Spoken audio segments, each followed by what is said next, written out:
So we have people joining us. So we'll wait for another couple of minutes, sir, and then we'll start the session. Sure.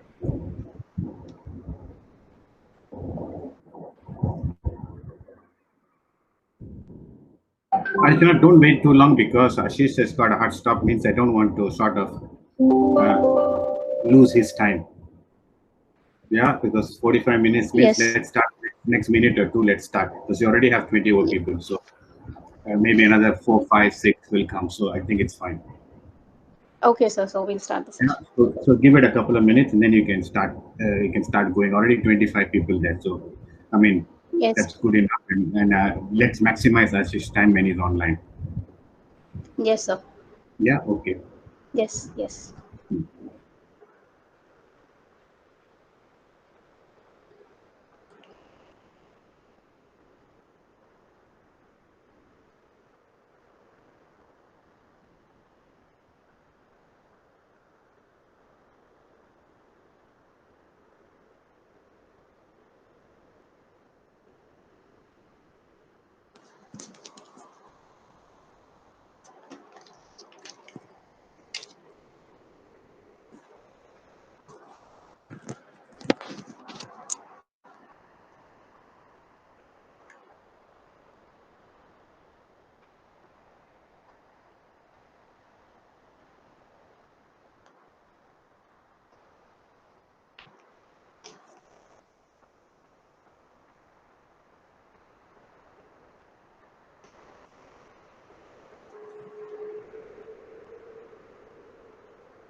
So good evening, everybody.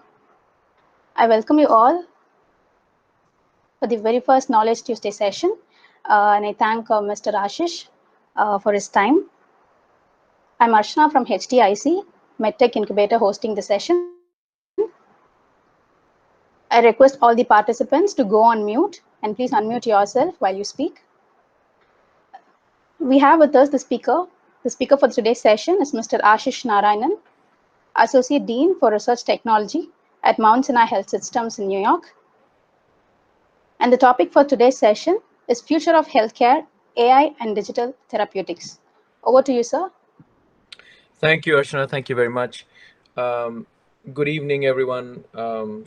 This is Ashish Narayan. It's morning here in New York.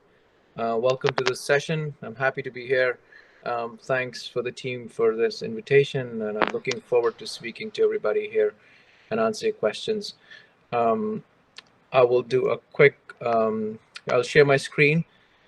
So the way we're going to work today is I'm going to present maybe for like 15 minutes or so, and then I will take on your questions. So that's how the mode will be today. So let me share my screen.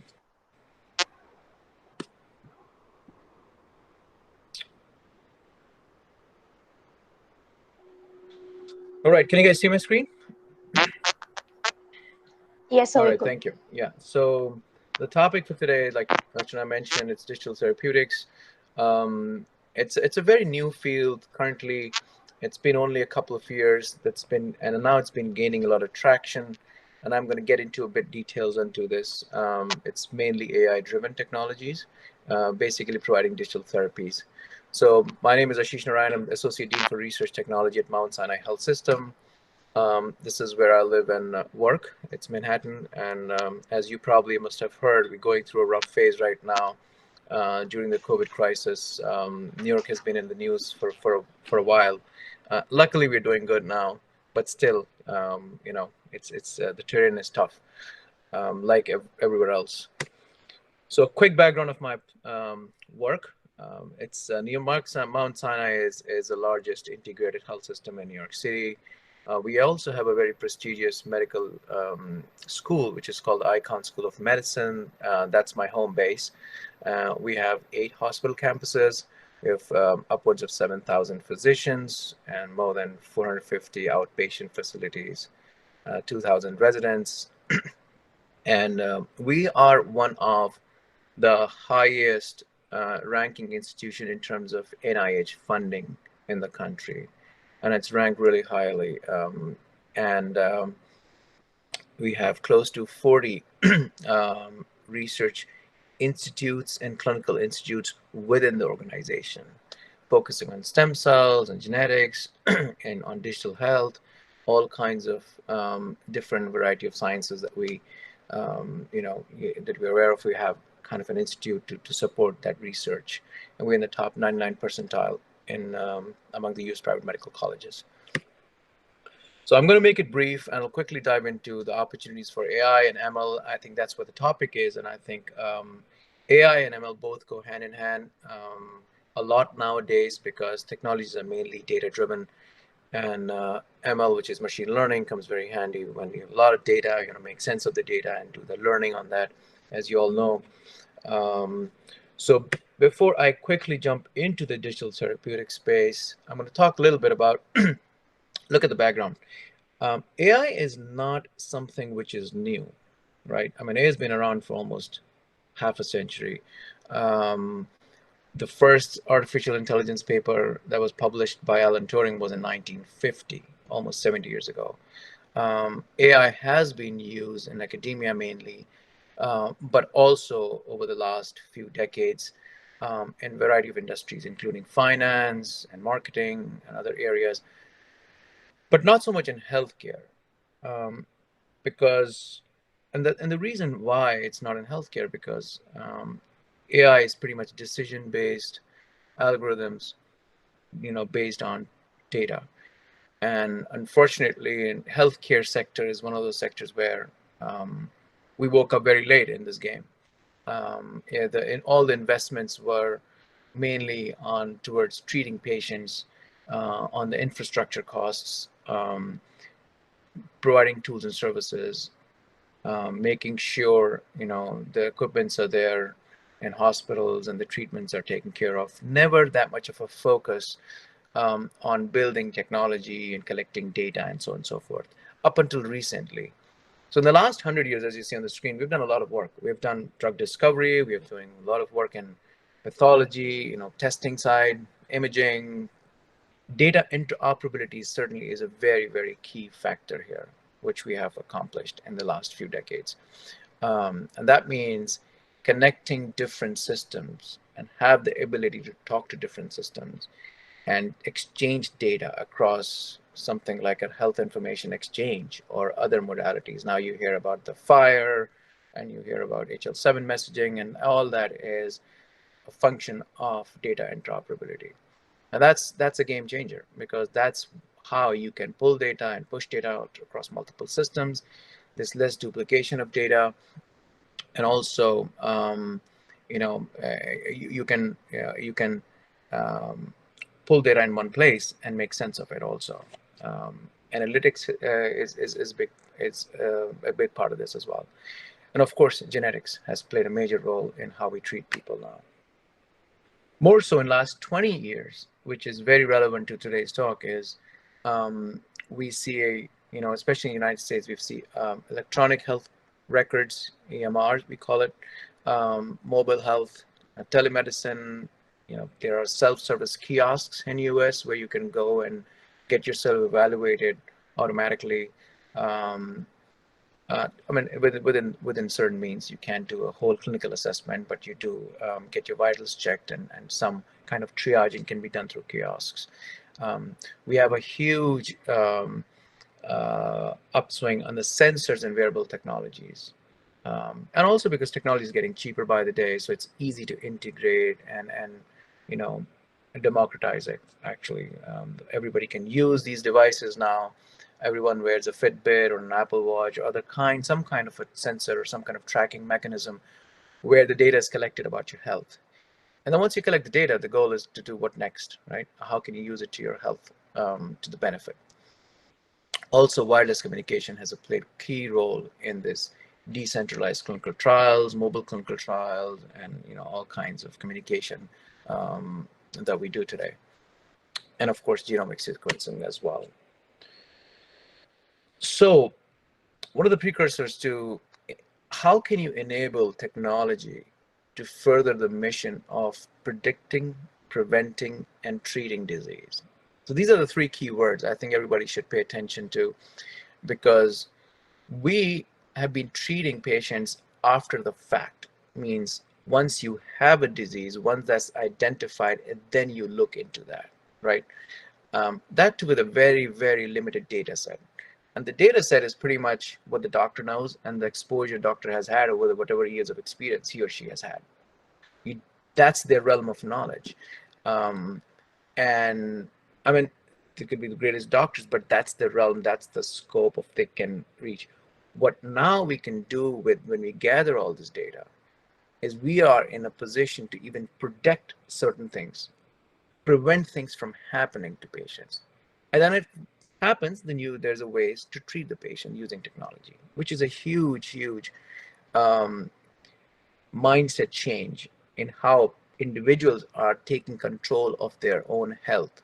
Because there are apps, there are gadgets nowadays that kind of tell you in advance that watch out, eat well, exercise, your blood sugar is this, your heart rate is this. So there's a lot you can do and manage your health, rather than getting affected and then going to the doctor. And sometimes, unfortunately, it's too late, right?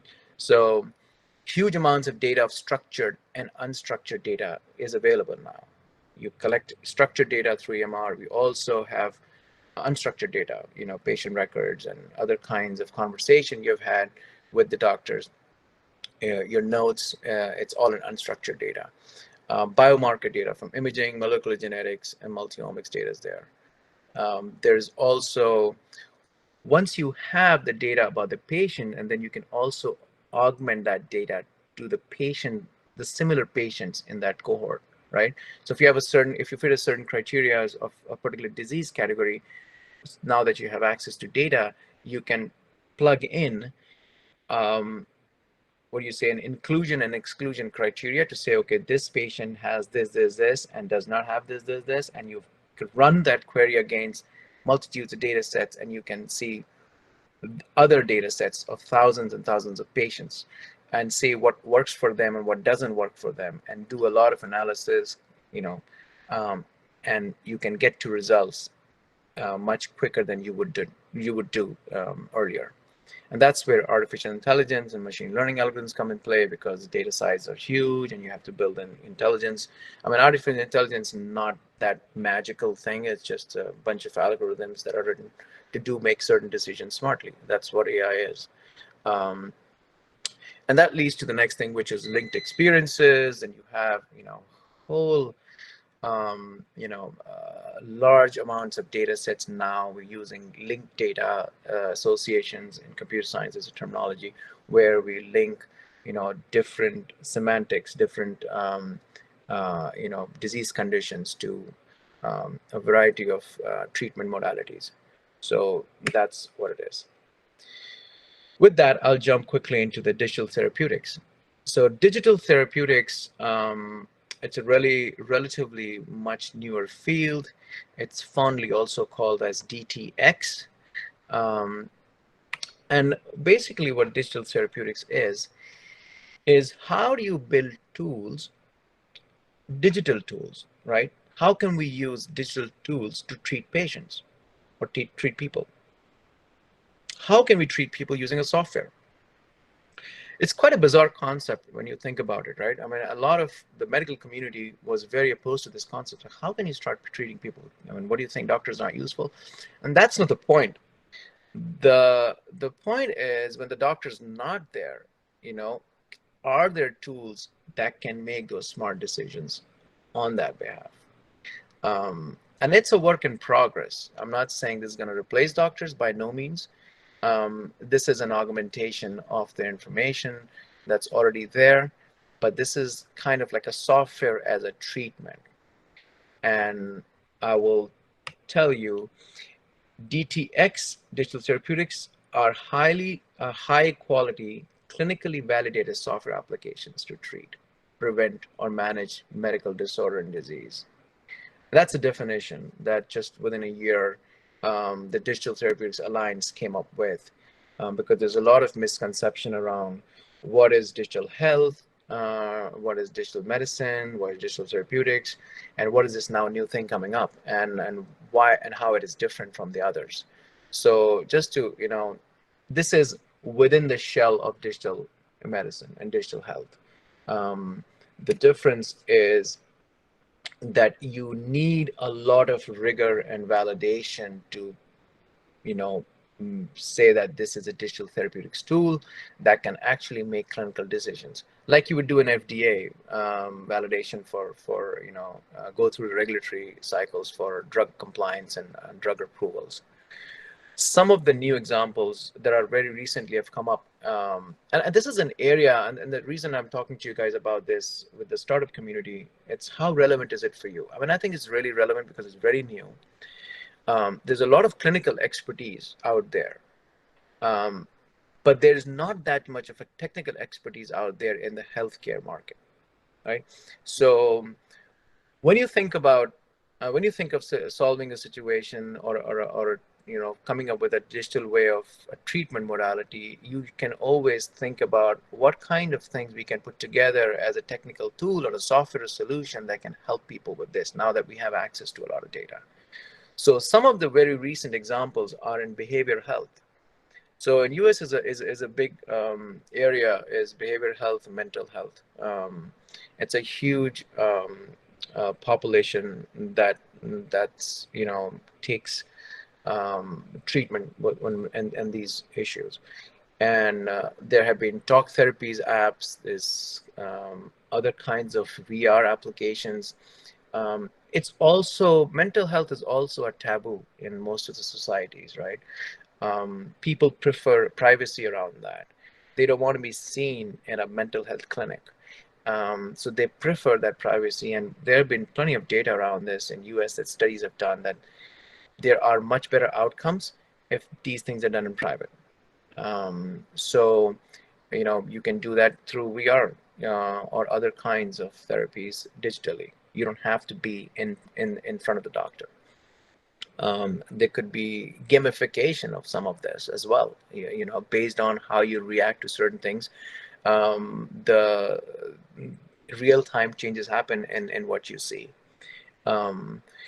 Alzheimer's and dementia. This is a very interesting area as well, because there's a large upswing in that population segment, and there is actually an app which works pretty well, which does face recognition and reads expressions of people and see if they're actually remembering their loved ones or not, or they keep changing in real time the information. That's another way you keep engaging patients that are suffering through this.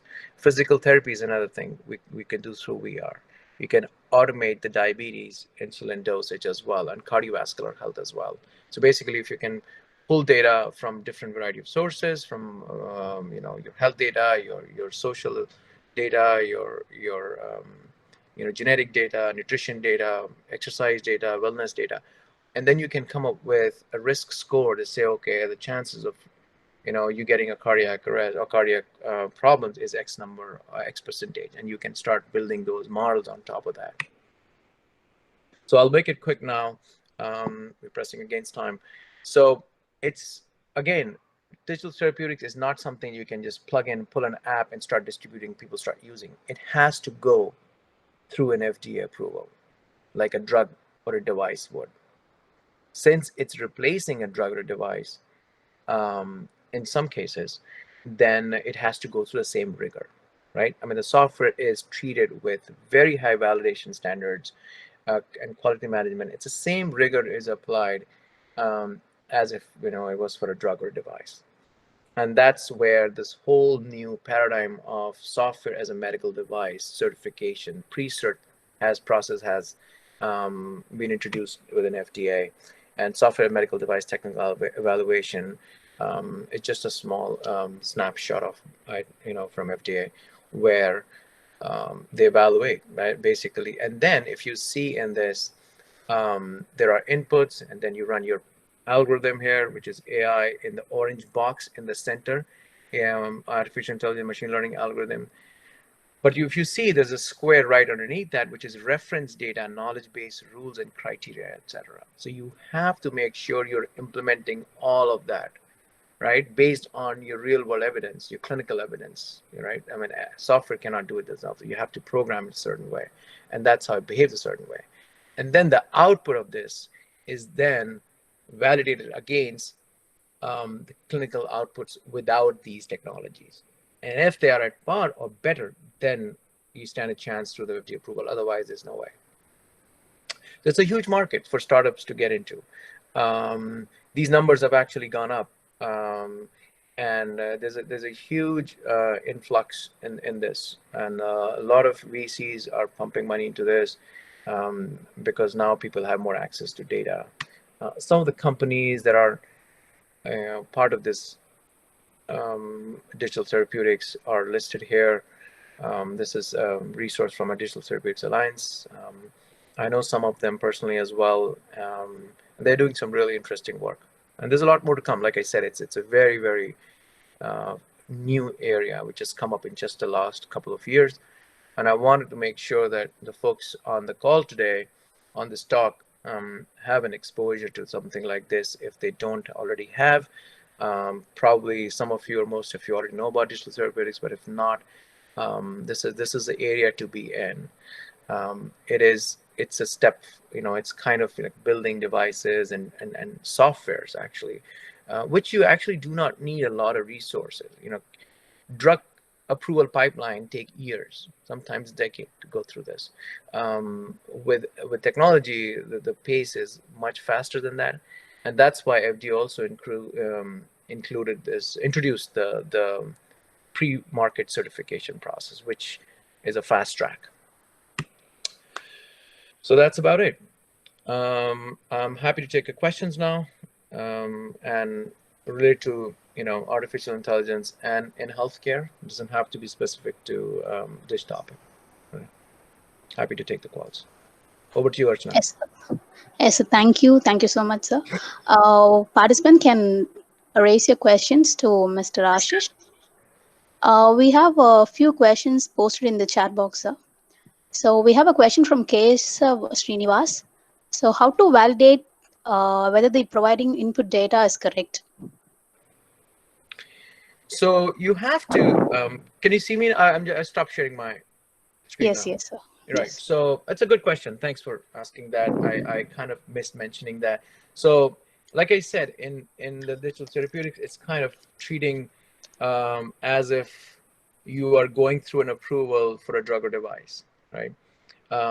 So whatever your outcome is, you have to do phase 1 study. Depends on which category of device it falls into. If it's just an app that is not doing any intervention, then you have to go through studies to prove the efficacy of the data, and you have to show FDA that the X number of people and the percentage of data efficacy on that. It's like any other approval process, not that different from that. So you have to run studies and then clinical trials on this as well. Yes, so hope that answers Keshav question. So we have a question from Sendil Kishore. He wants you to share some light on the medical legal issues around AI in healthcare. Medical legal issues. Okay, so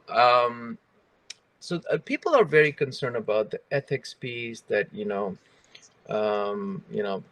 robot's going to take over the world, and I mean, that's not what it is. And I hope I'm answering your question in the right light, because it's a very broad topic. We can talk all day about that, but we have regulations in place, and this is important, that for people to understand that decisions are not made based out of startups making decisions on how a treatment must run. Like I said before, you have to prove that it works. You have to do um, lots of studies and prove that a lot of people are actually being cured or so AI also is in that decision. So another aspect of AI use case is clinical decision support, right? So how can you, that's where your question can fit in. Let's say, okay, what are the legal issues? What if I make a mistake and a patient dies? Of course, I mean, it's a valid point. That's, this field is still evolving, but patient even die now with human care as well as doctors. So I'm not saying that we should depend on the machines that much as humans, but at the same time, the regulatory aspect is, as long as we can prove that we're better than humans, the things get approved. I mean, that's the way it is, even with other kinds of devices, even with Tesla model, for example. They're waiting that as long as it's safer than humans, the car will get approved through regulatory models. So that's where it is. I mean, of course, there'll be ethical challenges throughout, without a doubt, and legalities as well. But it's a learning phase right now for all of us, and let's still a lot to be seen. Right now, AI is more focused on initial triaging, kind of augmentation of data, and making suggestions to doctors. There are very few cases where AI takes full control and say, okay, I'm going to make a whole decision on someone's life and death. That's not happening right now. Still a lot of work to get done. Okay, sir. Thank you, sir. So next we have a question from Meghanshu Guha. Can you please, Meghanshu Guha, can you please unmute yourself and can you ask a question? Yeah, so basically my question was that, as I gathered from the way you explained, I felt that probably this digital therapeutics is sort of advisory or supervisory support which is being given to the patients. Now, why do it need to get a stringent certification like from FDA, like conventional drugs, because it is not going inside human body as of now? Yeah. So thanks. Is it Himanshu or? Yeah, Mriganchu. This is Mriganchu. All right. Nice to meet you. So there are different categories how FDA looks at things. It won't be treated as a device that goes inside your body. I agree. But if it's making clinical decisions, then it has to be treated like a clinical decision making modality. I mean, it has to make, if there is, for example, if you have a device that regulates your insulin and does it using artificial intelligence logic and or it making decision, it's making clinical decision. So you have to go through an FDA approval process. There's no doubt about that. There are lots of other digital health solutions that don't fall under this category of digital therapeutics. This is digital therapeutics. You're providing therapy. It's just the modality is digital, nothing else. So you have to abide by all the rules and standards of FDA right now. Yeah, that's. I hope I answered your question. Yeah, thank you. Thank you. Mm-hmm. Sure. Thank you, sir. So the next question we have from David. What are the regulatory requirements for software as medical device? Well, there's a lot of information if you look it up on how FDA handles. We do not have the bandwidth, or we can actually set up another. You can reach out to me. We can chat later. It's a lot of criterias around how FDA decides which kind of which category you will fall in.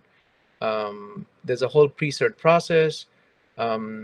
There is initial selection where it says, okay, based on these criteria, this is just let's say you are doing some therapy through sound, let's say, right? And there's also a visual therapy for kids that have suffering through ADHD, attention deficit disorder.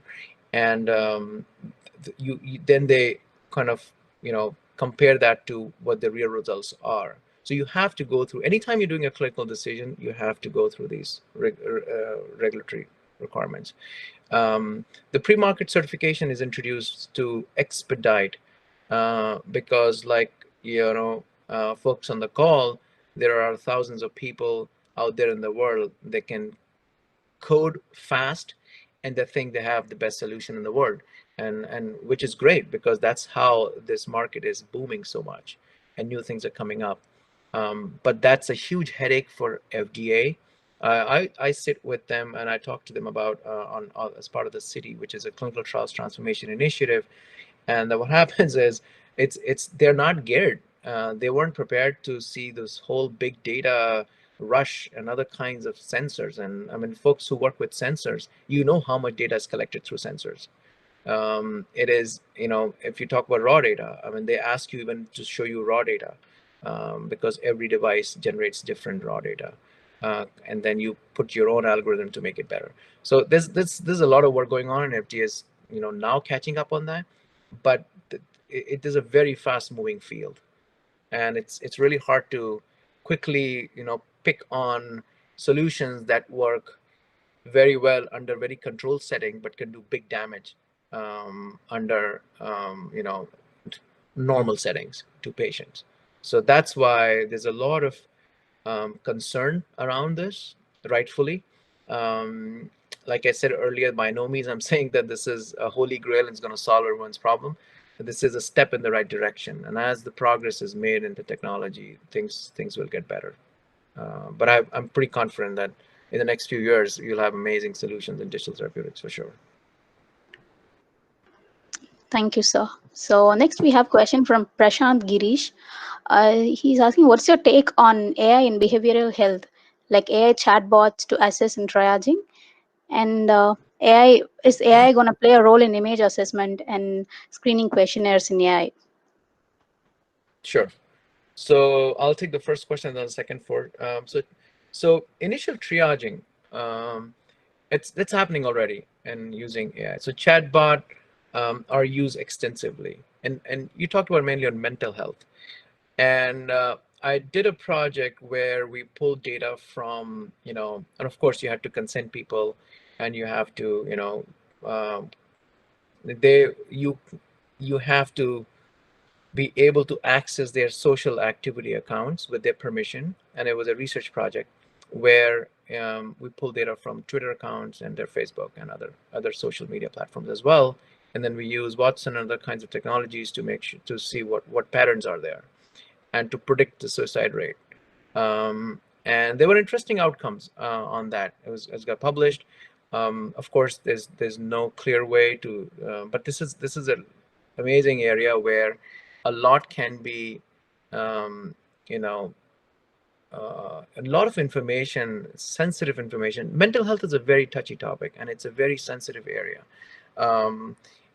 And there are clearly solutions, as long as it happens in a secure way to respect someone's privacy.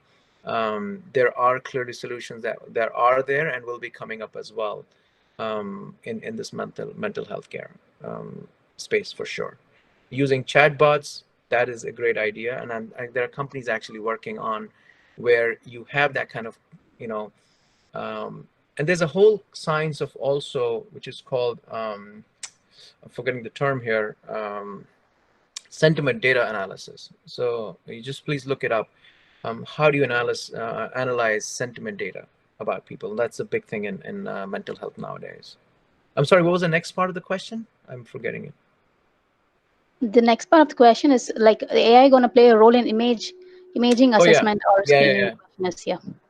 Yeah, so imaging is this has been done. AI has been doing image assessment for a while.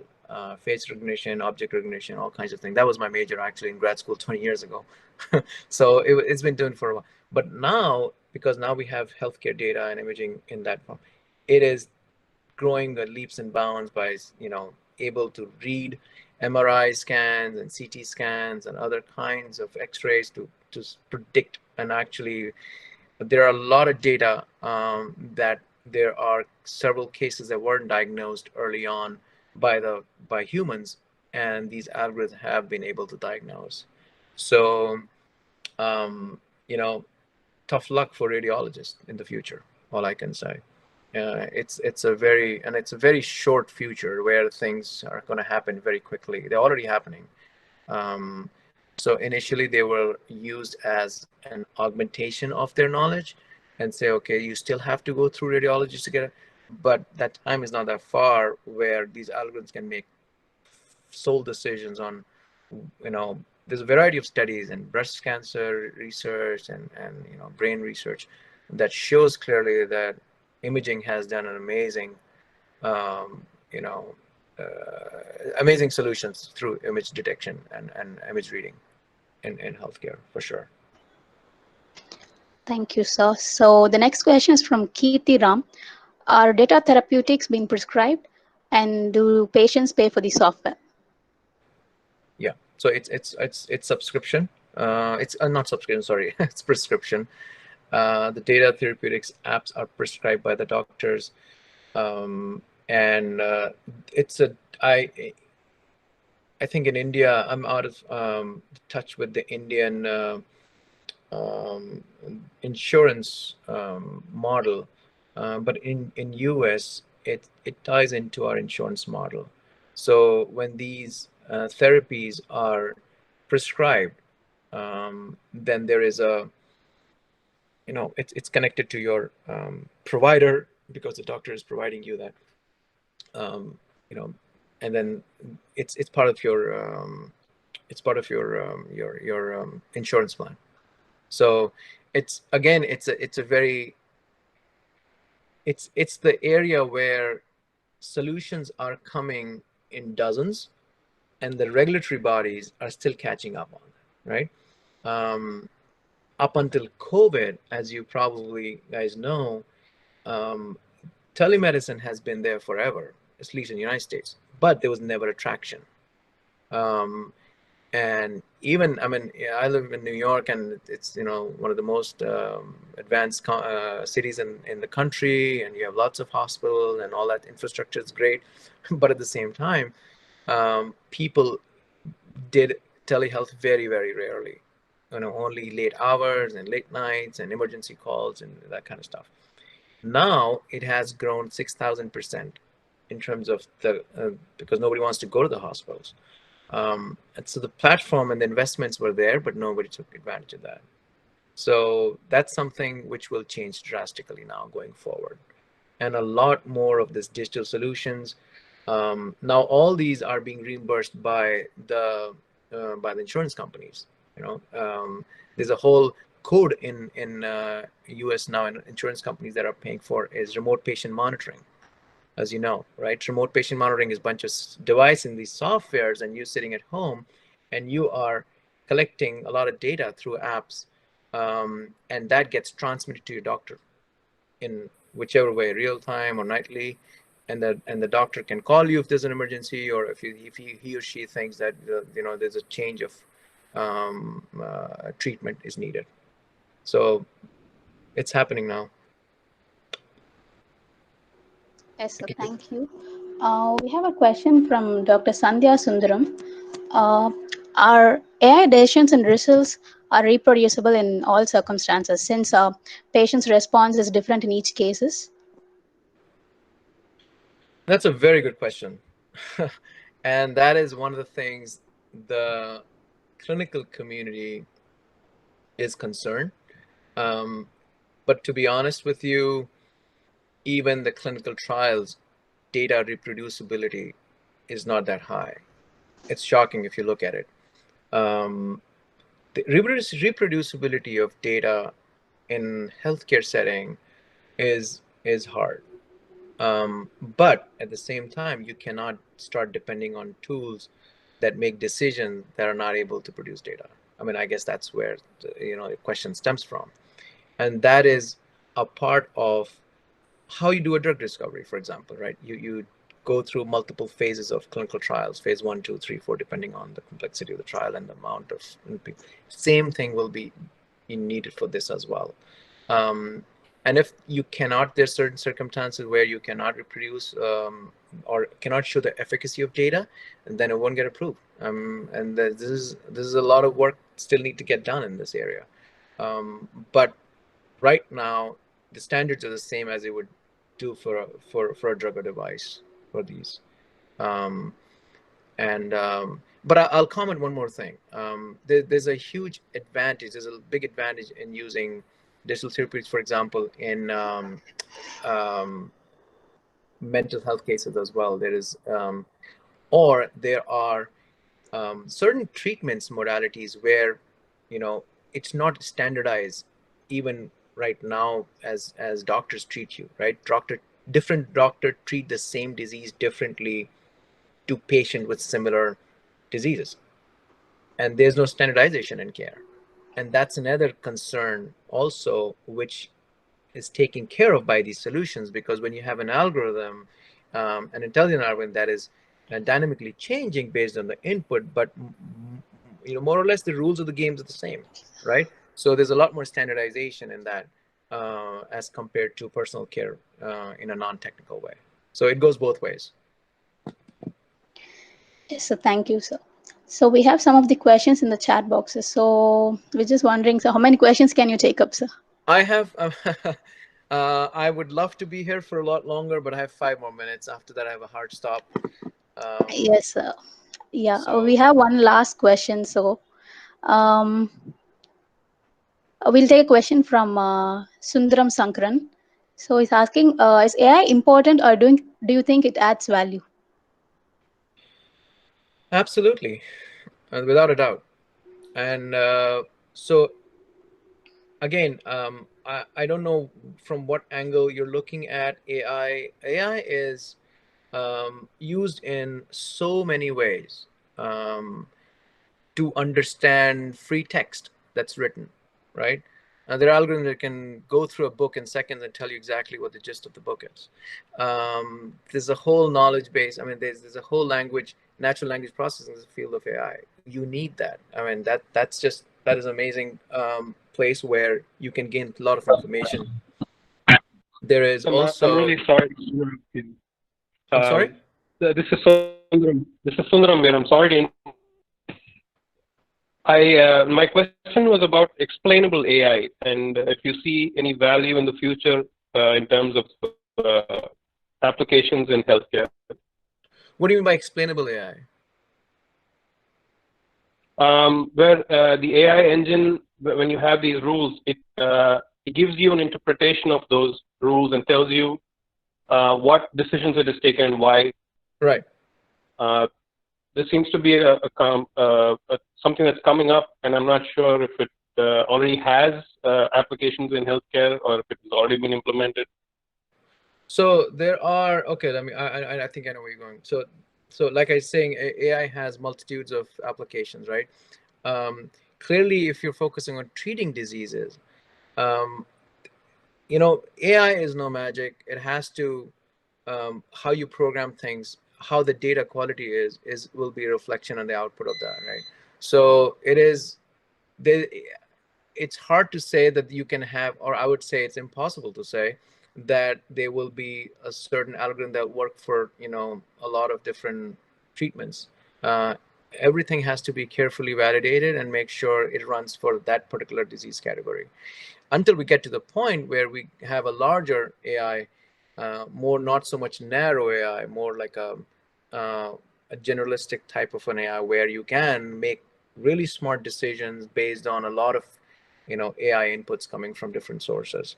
We're not there yet. We have a long way to go on that. But there's a lot of potential in AI that's, in patient readmissions, for example, it can predict very quickly patients coming back to the hospital or not, and other kinds of things right now. And therapeutics only right now in the areas of, the ones that I listed earlier as an example, are the ones that are catching up on that. But your point, it's extremely hard to say right now that there will be an engine that does magic once you feed the data in and the decisions are made. That's not going to happen anytime soon. I hope I answered your question. Yes, thank you. Sure, you're welcome. Anything else? Thank you, sir. Like it's 6:45 as we have already spoke. Yeah. We have some of the questions in the chat box, but we need to like apologize to the participants. We can't address the questions now. Yeah, we can Yes. find another opportunity some other time, Archana and Muthu. Yes, sir. Thanks for having me, and it Sure, was a sure. pleasure speaking to you all. I have been very active in the startup community in US and Europe as well, in several countries, you know, and mentoring them and advising them, even including the French government. So I'm happy to be a part of any, you know, help you guys need. And, you know, it's just feel free to reach out to me, and I'll try my best. It's a pretty interesting times right now. A lot needs to get done, and it's still a very growing field. It's not a mature field, AI, in healthcare especially. So this is an opportunity for all the startups. I highly encourage you guys to, you know, take a stab on this and look for what solutions can you bring to the table, and then see if these solutions can be brought to the US market or not, or Europe. I mean, that's a huge opportunity for all of you, to bring the solution to the US market. All right. Yes, sir. Thank you so much, sir. So we'll be uploading the sessions video in our YouTube channel, sir. So Sure. for the people who have missed the sessions. Thank you. All right.